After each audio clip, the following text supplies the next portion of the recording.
Hello friends, welcome to your channel GS for UPSC and MPPSC.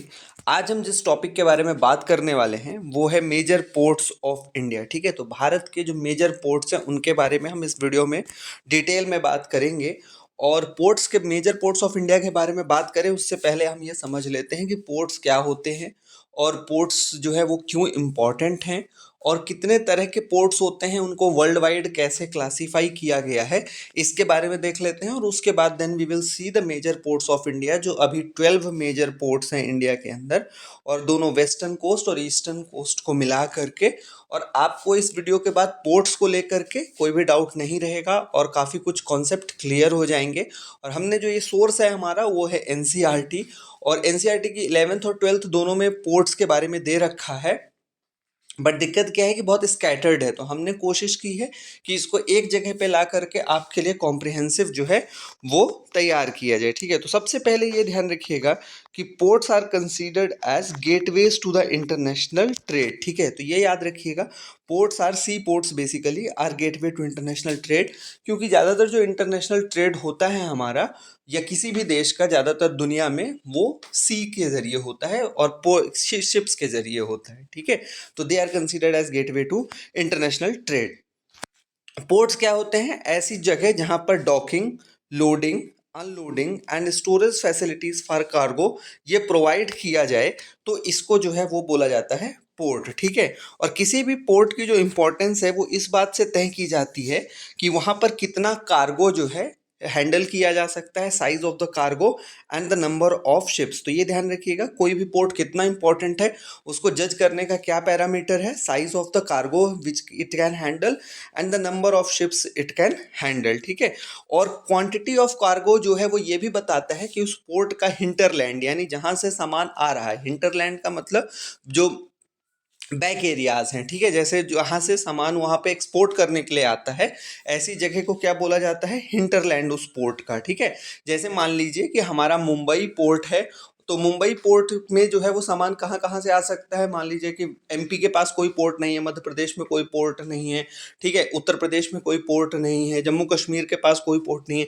तो वहाँ से अगर सामान ला करके मुंबई के जरिए एक्सपोर्ट किया जाता है, तो ये मध्य प्रदेश, उत्तर प्रदेश, जम्मू कश्मीर क्या हो गए मुंबई के लिए? उसके हिंटरलैंड हो गए। ठीक है, तो क्वांटिटी ऑफ कार्गो ये बताती है कि उस पोर्ट के हिंटरलैंड कितने डेवलप्ड हैं। ठीक, तो ये चीज़ हम लोग याद रखेंगे।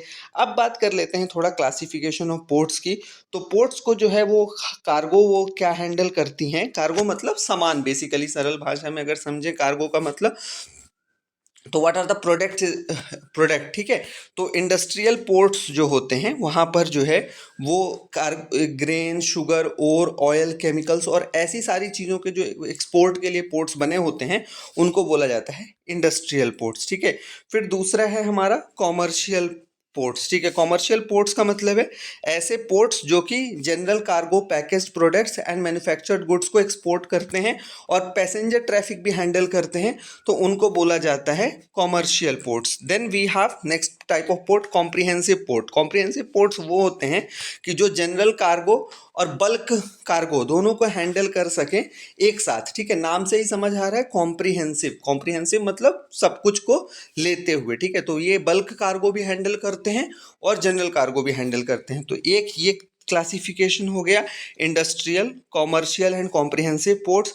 उसके बाद लोकेशन के आधार पर जो है वो पोर्ट्स को क्लासीफाई किया जाता है। तो सबसे दो लोकेशन के हिसाब से दो तरह के पोर्ट्स होते हैं, एक होता है इनलैंड पोर्ट और दूसरा होता है आपका आउट पोर्ट। ठीक है, तो इनलैंड पोर्ट कौन सा पोर्ट होता है?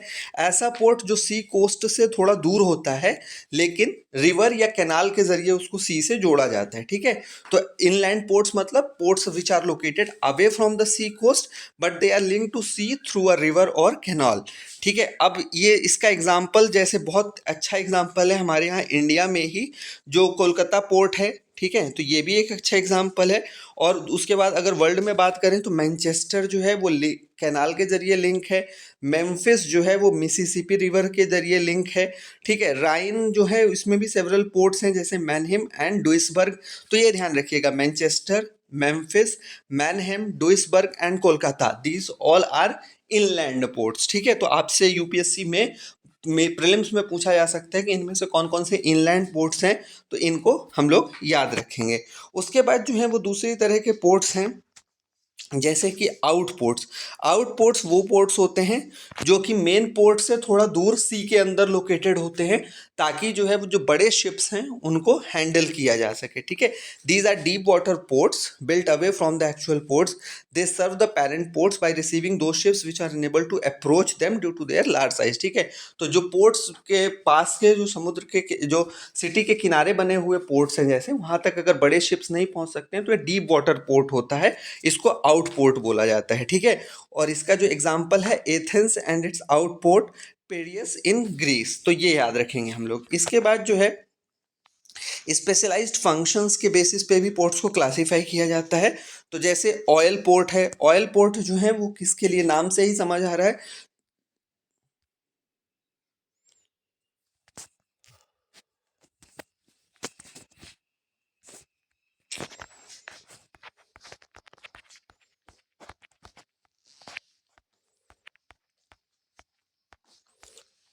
Sorry for the disturbance. And oil ports जो हैं वो डील करते हैं शिपिंग ऑफ ऑयल से, ठीक है। और जैसे कि मैरकैबियो इन वेनेजुला, एशकिरा इन तुनिशिया, त्रिपोली इन लेबनन, और ये सारे जो हैं एग्जाम्पल हैं हमारे ऑयल पोर्ट्स के, ठीक है। उसके बाद जो है वो सेकंड क्लासिफिकेशन है हमारा, that is ports of call. तो पोर्ट्स ऑफ कॉल में क्या है, ऐसे पोर्ट्स जिनको कि ओरिजिनली शिप्स को रिफ्यूलिंग, वाटरिंग या फूड आइटम्स लेने के लिए डेवलप किया गया था, and later they developed into commercial ports. तो उसका एग्जांपल है एडन, होनोलुलु एंड सिंगापुर। इसके एग्जांपल हैं पोर्ट्स ऑफ कॉल के, मतलब ऐसे पोर्ट्स जिनको पहले रिफ्यूलिंग, वाटरिंग और फूड आइटम्स लेने के लिए डेवलप किया गया था, और बाद में वो पूरे के पूरे पोर्ट्स बन गए, ठीक है। फिर तीसरी तरह के पोर्ट्स हैं हमारे पास पैकेट स्टेशन, ठीक है। पैकेट स्टेशन पोर्ट्स को जो है फेरी पोर्ट्स भी बोला जाता है, और इन पोर्ट्स का बेसिकली क्या काम होता है, ये दो शहरों को कनेक्ट करते हुए, मतलब इनमें जो है छोटे छोटे प्रोडक्ट्स को भेजा जाता है, ठीक है। तो this station occurs in pairs located in such a way that they face each other across the water body. इसका एग्जाम्पल है Dover in England and Calais in France, ठीक है। तो ये याद रखिएगा, Dover in England and Calais in France across the English channel, they are an example of packet station ports, ठीक है। Then we have entrepot ports. Entrepot ports क्या होते हैं, जहां पर कलेक्शन करके, गुड्स को कलेक्ट करके अलग अलग जगह से लाया जाता है और फिर वहां से एक्सपोर्ट किया जाता है। तो उसका एग्जांपल है जैसे Singapore. Singapore is an entrepot port for Asia, जहां पर एशिया भर से, एशिया के अलग अलग देशों से सामान लाया जाता है और फिर सिंगापुर से उसको एक्सपोर्ट किया जाता है, ठीक है। जैसे रॉटरडम है यूरोप के लिए, एंड कोपेनहेगन है बाल्टिक रीजन के लिए, ठीक है। इंडिया में भी एक पोर्ट है जिसको बात होती है, कोची पोर्ट अरेबियन सी में, जिसको कोशिश की जा रही है कि उसको एंट्रे पोर्ट के बीच रूप में डेवलप किया जाए और उसका यूज़ किया जाए। Then we have naval ports. Naval ports ऐसे पोर्ट्स होते हैं जो कि स्ट्रेटेजिक इंपॉर्टेंस होती है जिनकी, जहां पर वॉरशिप्स को रखा जाता है और उनका रिपेयरिंग की जाती है, जैसे Kochi and Karwar are the example of such ports in India, ठीक है। तो ये याद रखिएगा, नेवल पोर्ट्स के एग्जाम्पल हैं कोची एंड कारवार, जहां पर जो है वो वॉरशिप्स को रखा जाता है और उनकी रिपेयरिंग की जाती है, ठीक। नेक्स्ट अब हम देखते हैं 12 major ports of India. Bharat में 12 मेजर पोर्ट्स हैं, और हमने पहले ही देखा है कि पोर्ट्स को जो है वो इंटरनेशनल ट्रेड का गेटवेज कहा जाता है। और पोर्ट्स को इंडिया में जो है बेसिकली दो तरह से क्लासीफाई किया गया है, एक है मेजर पोर्ट और एक है माइनर पोर्ट, ठीक है। तो मेजर पोर्ट्स वो पोर्ट्स हैं जिनको सेंट्रल गवर्नमेंट द्वारा मैनेज किया जाता है, ठीक है, ये याद रखिएगा। उसके बाद जो माइनर पोर्ट्स हैं हमारे, वो स्टेट गवर्नमेंट द्वारा मैनेज किए जाते हैं, ठीक है। स्टेट गवर्नमेंट द्वारा मैनेज किए जाने वाले पोर्ट्स जो हैं उनको माइनर पोर्ट्स बोला जाता है। 1947 में जब इंडिया आज़ाद हुआ, तब हमारी जो हैंडलिंग कैपेसिटी थी हमारे पोर्ट्स की, कार्गो हैंडलिंग की, वो कितनी थी, 20 मिलियन टन्स, ठीक है। अब 2025 में या लगभग 2024 में वो बढ़ करके हो गई है 1630 मिलियन टन्स। तो ये याद रखिएगा, इंडिया की जो 2024 में कार्गो हैंडलिंग की कैपेसिटी थी वो कितनी थी, 1630 मिलियन टन्स। अब हम देख लेते हैं अपने पोर्ट्स को। पोर्ट्स हमारे जो हैं वो ईस्ट कोस्ट और वेस्ट कोस्ट दोनों में लोकेटेड है। पर एक चीज़ याद रखिएगा कि जैसा हम सभी जानते हैं, अगर आपने फिजियोग्राफी पढ़ी है, तो हमारा जो वेस्टर्न कोस्ट है, ये वाला हिस्सा जो अरेबियन सी वाला है, it is submerged in nature. Submerged होने के कारण यहाँ पर जो पोर्ट्स हैं ज़्यादातर वो नेचुरल हैं। और जो हमारा ईस्टर्न पार्ट है, ये वाला port part bay of Bengal वाला, डेट इज एमरजेंट पार्ट, ठीक है। तो एमरजेंट कोस्ट होने के कारण यहाँ पर जो है नेचुरल हार्बर नहीं है। यहाँ पर ज़्यादातर जो पोर्ट्स हैं वो ज़बरदस्ती के बनाए हुए हैं, आर्टिफिशियल हार्बर्स हैं, ठीक है। तो ये याद रखिएगा, ये एक बेसिक डिफरेंस है और ये आपको आगे भी दिखता रहेगा, ठीक है। तो वेस्ट कोस्ट पर हमारे जो मेजर पोर्ट्स हैं वो है कांडला, जिसको दीनदयाल उपाध्याय पोर्ट भी बोला जाता है। मुंबई के पास ही जवाहरलाल नेहरू नावा शेवा भी है। फिर मरमगांव, बेंगलुरु एंड कोची, ठीक है। ईस्ट कोस्ट में बात करें हमारे, तो कोलकाता, जिसको श्यामा प्रसाद मुखर्जी पोर्ट भी बोला जाता है, हल्दिया, पैरादीप, विशाखापट्टनम, एन्नोर, चेन्नई एंड ट्यूटिकोरिन, ठीक है। तो ये हमारे 12 मेजर पोर्ट्स हो गए। और अब इनके क्या क्या विशेषताएं हैं वो भी हम देख लेते हैं। तो जो हमारा कांडला पोर्ट है, ये इसको दीनदयाल पोर्ट ट्रस्ट के नाम से भी जाना जाता है।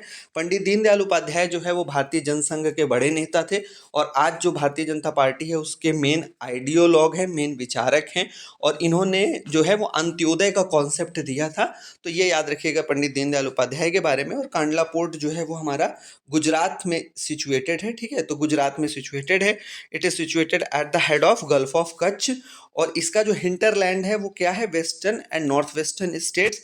और इसको मेनली डेवलप किया गया था, मुंबई पोर्ट के ऊपर बहुत ज़्यादा दबाव था, प्रेशर था, उसको कम करने के लिए। और ये पोर्ट जो है स्पेशली डिजाइंड है to handle large quantities of petroleum and petroleum related products and fertilisers, ठीक है। तो ये याद रखिएगा, petroleum and petroleum related products, fertilisers के लिए ये पोर्ट डेवलप किया गया था।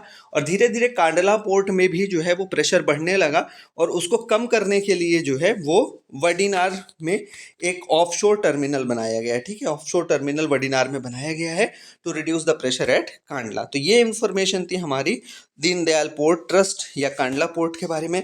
जो नेक्स्ट है हमारा वो है मुंबई पोर्ट। और मुंबई जो है पोर्ट जो है, it is a natural harbour and it is the biggest port of country, ठीक है। देश का जो सबसे बड़ा पोर्ट है वो है मुंबई पोर्ट। ये पोर्ट जो है आपका 20 किलोमीटर लंबा है, 6 से 10 किलोमीटर चौड़ा है। एंड यहाँ पर 54 बर्थ्स हैं जहाँ पर कि शिप्स और कार्गोज कंटेनर्स आ सकते हैं। And it has the countries longest oil terminal, ठीक है। तो देश का जो सबसे लंबा ऑयल टर्मिनल है वो किस पोर्ट के पास है, मुंबई पोर्ट के पास। और मुंबई पोर्ट की खास बात है कि जितना भी हमारा ज़्यादातर जो ट्रेड के रीजन्स हैं, जैसे मिडिल ईस्ट हो गया, मेडिटेरेनियन कंट्रीज हो गई, नॉर्थ अफ्रीका हो गया, नॉर्थ अमेरिका हो गया, यूरोप हो गया, यहाँ से ये कनेक्ट करता है हमको। इसलिए इस ट्रेड की इस पोर्ट की इम्पोर्टेंस जो है वो और ज़्यादा बढ़ जाती है। और ये पोर्ट ब्रिटिश के टाइम पे बहुत इंपॉर्टेंट हुआ, क्योंकि ब्रिटेन जो है के साथ इंडिया का जो ट्रेड है उस दौरान डेवलप हुआ और हमारे जो रॉ मटेरियल्स थे उन सबको मुंबई के जरिए एक्सपोर्ट किया गया। फिर है हमारा नाहवा शेवा या जवाहरलाल नेहरू पोर्ट, JNPT। और इसको डेवलप किया गया था मुंबई पोर्ट के ऊपर प्रेशर कम करने के लिए। और इसके बारे में एक खास बात ये याद रखनी है कि it is the largest container port in India, ठीक है। तो भारत का जो सबसे बड़ा कंटेनर पोर्ट है वो कौन सा है, नाहवा शेवा जवाहरलाल नेहरू JNPT पोर्ट, ठीक। Then we have Marmagao port. तो मरमगांव पोर्ट जो है वो हमारा गोवा में सिचुएटेड है। एक तो हमको ये फैक्ट याद रखना है, it is a natural harbour in Goa. और ये कहाँ पर सिचुएटेड है, it is situated at the entrance of Zuari estuary. और इस पोर्ट को 1961 में स्पेसिफिकली रीडेवलप किया गया था आयरन एक्सपोर्ट्स को हैंडल करने के लिए जापान के साथ, ठीक है। तो आयरन जो एक्सपोर्ट होता है हमारा जापान उस को हैंडल करने के लिए जो है मरमगांव पोर्ट गोवा में बनाया गया। और इसका जो हिंटरलैंड है वो है कर्नाटका, गोवा एंड सदर्न महाराष्ट्र। और जो कोंकण रेलवे का कंस्ट्रक्शन हुआ है गोवा में, उसके कारण भी इस पोर्ट का जो हिंटरलैंड है वो डेवलप हुआ है। Then we have new Mangalore port. और ये कर्नाटका में लोकेटेड है। इसका जो मेन हिंटरलैंड है वो कर्नाटका है। और यहाँ से जो है वो प्रोडक्ट्स जो एक्सपोर्ट किए जाते हैं वो है iron ore and fertilizers, petroleum products, edible oils, coffee, tea, wood pulp, yarn, granite stone, molasses etcetera, ठीक है। Then we have next is Kochi port. Kochi port बहुत इंपॉर्टेंट पोर्ट है। इसको क्वीन ऑफ अरेबियन सी बोला जाता है। It is popularly known as queen of Arabian sea, और ये सिचुएटेड है at the head of Vembanad Kayal, ठीक है। वेम्बनाड कयाल जो है वो केरला के अंदर फेमस बैक वाटर्स हैं, जहाँ पर हर साल जो है पुनामाड़ा वल्लम कली होती है, यानी बोट रेस होती है। वल्लम कली मतलब बोट रेस, और ये कोची पोर्ट हमारा उसी के हेड पर सिचुएटेड है, यानी ऊपर सिचुएटेड है। It is a natural harbour, और इसका जो हिंटरलैंड है वो है Kerala, southern Karnataka and south western Tamil Nadu, ठीक है। और this port is very close to Suez Colombo route है, ठीक है। तो ये याद रखिएगा, ये बहुत क्लोज है स्वेज कोलंबो रूट के। एंड स्वेज कोलंबो रूट बहुत इंपॉर्टेंट है बिकॉज इट इज़ द सबसे जो कम डिस्टेंस वाला लिंक है यूरोप एंड एशिया के बीच में। It provides the shortest ship link between Europe and Asia, तो वहाँ पर ये लोकेटेड है, इसलिए इसका स्ट्रेटेजिक एडवांटेज भी है। अब हम ईस्ट पोर्ट की तरफ चलते हैं। ईस्ट में जो है हमारा सबसे पहला पोर्ट जो आता है ऊपर से नॉर्थ से, वो है कोलकाता पोर्ट, और इसको श्यामा प्रसाद मुखर्जी पोर्ट भी कहा जाता है। इसका रीनेमिंग बीजेपी गवर्नमेंट ने 2020 में की है, श्यामा प्रसाद मुखर्जी पोर्ट। और ये सिचुएटेड है हुगली रिवर पर 120 kilometre inland from the bay of Bengal. हमने ऊपर वीडियो में देखा भी था कि it is an inland port, ठीक है। और मुंबई पोर्ट की तरह ही इसका इंपॉर्टेंस जो है वो ब्रिटिश टाइम पे बहुत था, क्योंकि Kolkata was the first capital of British in India. तो लेकिन बाद में जो है विशाखापट्टनम, पैरादीप, हल्दिया पोर्ट के डेवलप होने के कारण अब धीरे धीरे इसकी इंपॉर्टेंस जो है वो कम हो गई है। और दूसरा इंपॉर्टेंस कम होने के कारण है सिल्ट डेवलपमेंट। जो सिल्ट की प्रॉब्लम है हुगली रिवर में, which provides this port link with the sea, वहाँ पर सिल्ट जो गाद है, हिंदी में इसको गाद बोला जाता है, वो बहुत ज़्यादा जमा हो गई है, तो उसकी एक प्रॉब्लम है। अब इस पोर्ट का जो हिंटरलैंड है वो बहुत बड़ा है। यूपी, बिहार, झारखंड, वेस्ट बंगाल, सिक्किम, सारे के सारे north eastern states as well as जो हमारे दो लैंड लॉक्ड नेबर्स हैं, चाहे नेपाल हो, भूटान हो, उन दोनों को भी ये हिंटरलैंड में अपने कवर करता है। Then we have Haldia port. ये 105 किलोमीटर दूर है कलकत्ता पोर्ट से, और इसको मेनली डेवलप किया गया था to reduce congestion at the Kolkata port. Kolkata port में कंजेशन को कम करने के लिए या दबाव को कम करने के लिए इस पोर्ट को डेवलप किया गया था। और ये आयरन और कोल, पेट्रोलियम, फर्टिलाइजर, इन सारे प्रोडक्ट्स के साथ डील करता है। Then we have Paradip port. Paradip port जो है ये उड़ीसा में लोकेटेड है, and it has the deepest harbour specially suited to handle very large vessels. तो ये याद रखिएगा कि सबसे जो गहरा हार्बर है वो कौन सा है, Paradip port. It is situated in the Mahanadi delta about 100 kilometre from Cuttack, और इसको मेनली डेवलप किया गया है आयरन और एक्सपोर्ट को डेवलप करने के लिए, ठीक है। तो जो आयरन और एक्सपोर्ट है उसको हैंडल करने के लिए पारादीप पोर्ट को डेवलप किया गया है। एंड उड़ीसा, छत्तीसगढ़ एंड झारखंड जो हमारे मेजर आयरन प्रोड्यूसिंग स्टेट्स हैं, ये इसके हिंटरलैंड हैं। Then we have Visakhapatnam port. Visakhapatnam port के बारे में याद रखिएगा कि ये आंध्र प्रदेश में लोकेटेड है। सबसे पहली चीज़ तो ये याद रखनी है, लोकेटेड इन आंध्र प्रदेश। दूसरा हमको याद रखना है कि it is a land locked harbour. Land locked है ये, and it is connected to sea by a channel cut through solid rock and sand, ठीक है। और इसको मेनली डेवलप किया गया है आयरन और पेट्रोलियम और कार्गो को डेवलप हैंडल करने के लिए। और इसके जो हिंटरलैंड हैं वो हैं आंध्र प्रदेश एंड तेलंगाना। उसके बाद हम बात करते हैं चेन्नई पोर्ट की। It is one of the oldest ports on the eastern coast, और ये आर्टिफिशियल हार्बर है जिसको डेवलप किया गया था, बिल्ड किया गया था 1859 में, ठीक है। तो ये याद रखिएगा चेन्नई पोर्ट के बारे में कि आर्टिफिशियल हार्बर है, 1859 में डेवलप किया गया। लार्ज शिप्स जो हैं यहाँ पर बहुत ज़्यादा नहीं आ सकती हैं क्योंकि पानी बहुत गहरा नहीं है कोस्ट के पास, और तमिलनाडु और पुडुचेरी जो हैं इसके हिंटरलैंड है, ठीक है। अब चेन्नई पोर्ट के ऊपर दबाव कम करने के लिए दो और पोर्ट्स तमिलनाडु में बनाए गए हैं। वो है, एक है एन्नोर और दूसरा है ट्यूटिकोरिन, ठीक है। तो एन्नोर पोर्ट जो है वो कामराजार पोर्ट भी कहा जाता है, के कामराज, कांग्रेस के पूर्व अध्यक्ष। और ट्यूटिकोरिन पोर्ट को वीओ चिदम्बरनार पोर्ट भी कहा जाता है। वीओ चिदम्बरनार जो हैं वो एक फ्रीडम फाइटर थे, and he played an important role in the India's independence movement. तो एन्नोर जो है वो चेन्नई के 25 किलोमीटर नॉर्थ में है, और ट्यूटिकोरिन जो है वो साउथ में है। And it can handle a variety of cargo including coal, salt, food grains, edible oils, sugar, chemicals and petroleum products. तो ये थी सारी हमारी इन्फॉर्मेशन पोर्ट से रिलेटेड। आई होप आपको वीडियो अच्छा लगा होगा। Thanks for giving your time. Thank you and have a nice day.